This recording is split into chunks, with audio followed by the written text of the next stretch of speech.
idade que ele tem, ele não vai ser uma pessoa que vai ficar jogada, não. Ele vai ser uma pessoa para estar do nosso lado.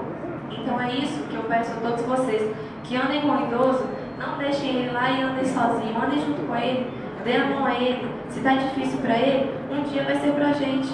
Então vamos acolher o idoso do nosso lado e vamos estar junto com ele fazendo a nossa trilha. E eu quero ler um texto agora, que esse texto eu li há algum tempo atrás, e ele fala que a gente não percebe quando a gente envelhece, a gente simplesmente envelhece a cada dia. Um dia o espelho me contou: você está na terceira idade. Tomei um susto, me olhei de novo. Percebi então que pela aparência externa eu estava mesmo. Dura realidade, fiquei pensando. Quando entrei na terceira idade, não me lembrava. Entrei tão devagarzinho que nem percebi. Quando teria sido? Não com a queda dos meus cabelos. Esses começaram a cair nos 30. Cabelos brancos? O grisalho me pegou cedo. Tinha uns 45. Na época, não me meteu medo. Mas quando teria sido? Como posso ter me esquecido? As rugas? Meu gordo rosto sempre as escondeu. Ainda não as tenho. Aparência cansada?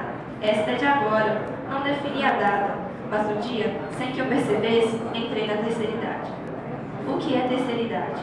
Apenas uma convenção. Define a sua idade, 55 e 60. Não sei.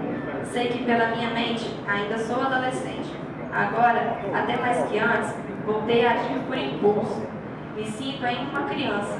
E ainda nessa minha andança pelos caminhos da vida, eu crio artes. A minha mente bola travessuras, as mais belas aventuras para a minha criança fazer. Virei criança outra vez.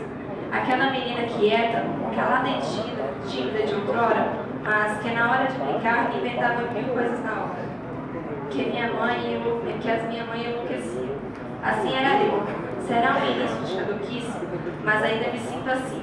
Me sinto ainda adolescente, sentindo ainda a vida toda pela frente. Ainda sinto o amor, ainda sinto a vida. Estou na terceira idade, mas ainda estou vivo, autor desconhecido.